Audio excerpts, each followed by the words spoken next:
क्या देश असली मुद्दों से भटक रहा है? आरक्षण, E20 और असम की बाढ़, आखिर सबसे बड़ा सवाल क्या है? नमस्कार, मैं हूं दिलीप, आप देख रहे हैं DLP 32। इस समय देश में 3 बड़े मुद्दों चर्चा के केंद्र बने हुए हैं। एक तरफ आरक्षण को लेकर देश भर में बहस और प्रदर्शन हो रहे हैं, दूसरी तरफ E20 पेट्रोल को लेकर लोगों के बीच सवाल उठ रहे हैं और इसी बीच असम भीषण बाढ़ की मार झेल रहा है।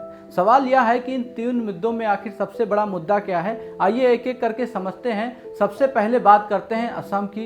लगातार भारी बारिश और ब्रह्मपुत्र नदी से जलस्तर बढ़ने के कारण राज्य के कई जिले में भारी तबाही मचा दी है। लाखों लोग बाढ़ से प्रभावित हुए हैं, हजारों परिवारों को राहत शिविरों में शरण लेनी पड़ी है और कई लोगों की जान जा चुकी है। सड़कें, पुल, स्कूल और खेती की जमीनें पानी में डूब गई हैं। NDRF, SDRF और लगातार राहत और बचाव अभियान चला रही है। केंद्र सरकार और राज्य सरकार ने राहत कार्य तेज करने की बात कही है, लेकिन जमीन पर अभी भी कई इलाकों तक राहत पूरी तरह नहीं पहुंच पाई है। विशेषज्ञों का कहना है कि हर साल आने वाली बाढ़ को रोकने के लिए केवल राहत नहीं, बल्कि दीर्घकालीन बाढ़ प्रबंधन और नदी तंत्र भी गंभीर रूप से काम करने की जरूरत है। अब बात करते हैं E20 पेट्रोल की।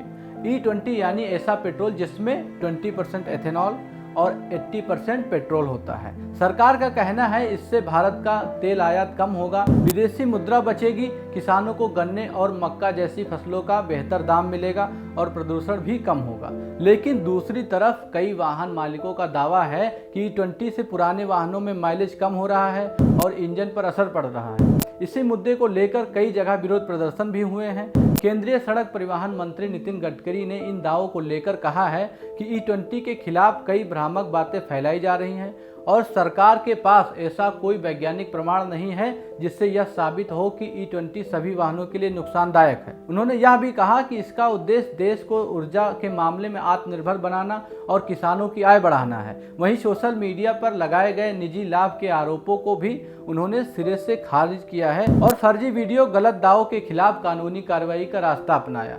यानी E20 को लेकर इस समय 2 अलग अलग पक्ष सामने हैं। एक तरफ सरकार इसे देश के भविष्य और किसानों के लिए फायदेमंद बता रही है, तो वहीं दूसरी तरफ कई वाहन मालिक और कुछ विशेषज्ञ इसके व्यवहारिक असर पर सवाल उठा रहे हैं। ऐसे में इस मुद्दों पर अंतिम निष्कर्ष वैज्ञानिक परीक्षणों और तथ्यात्मक रिपोर्ट्स के आधार पर ही निकालना चाहिए। अब आते हैं उस मुद्दे पर जिस पर इस समय सबसे ज्यादा राजनीतिक और सामाजिक बहस हो रही है, आरक्षण। देश के कई राज्यों में आरक्षण को लेकर विरोध प्रदर्शन और समर्थन दोनों देखने को मिल रहे हैं। कहीं लोग आरक्षण की सीमा बढ़ाने की मांग कर रहे हैं, तो कहीं कुछ संगठन मौजूदा व्यवस्था की समीक्षा मांग रहा है।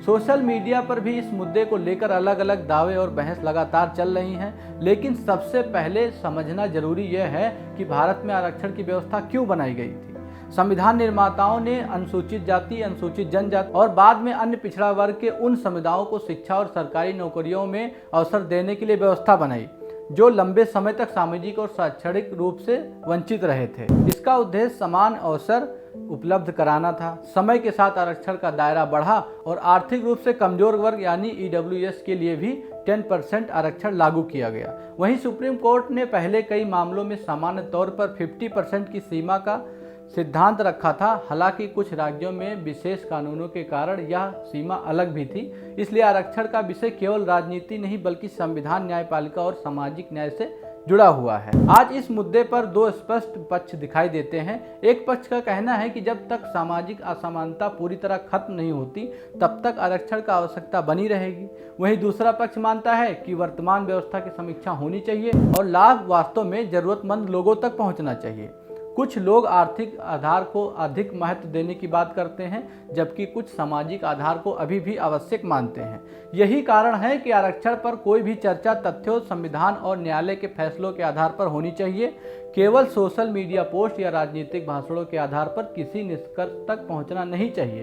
यह ऐसा विषय है जो करोड़ों छात्रों, नौकरी की तैयारी कर रहे युवाओं और पूरे समाज को प्रभावित करता है। अब सबसे बड़ा सवाल यह है कि जब देश का एक हिस्सा बाढ़ जैसी बड़ी प्राकृतिक आपदा से जूझ रहा हो, दूसरी तरफ ऊर्जा नीति को लेकर राष्ट्रीय बहस चल रही हो और तीसरी तरफ आरक्षण जैसा संवेदनशील मुद्दा चर्चा में हो, तब सरकार, मीडिया और समाज की प्राथमिकता क्या होनी चाहिए? एक लोकतंत्र में हर मुद्दे पर चर्चा होना जरूरी है। आरक्षण पर भी बहस होना चाहिए, E20 पर भी सवाल पूछे जाने चाहिए और सरकार को भी जवाब देना चाहिए। लेकिन साथ ही यह भी उतना जरूरी है कि असम जैसे राज्यों में बाढ़ से जूझ रहे लाखों लोगों की आवाज़ हमारी बहसों के बीच दब ना जाए। अब आप अपनी राय कमेंट में ज़रूर बताएं। आपके अनुसार इस समय देश का सबसे बड़ा मुद्दा क्या है, आरक्षण, E20 या असम की बाढ़? अपनी राय तथ्यों और शालीन भाषा में रखें। अगर वीडियो आपको पसंद आई हो तो शेयर कीजिए, चैनल को सब्सक्राइब कर लीजिए। मिलते हैं नेक्स्ट वीडियो में, तब तक के लिए जय हिंद, जय भारत।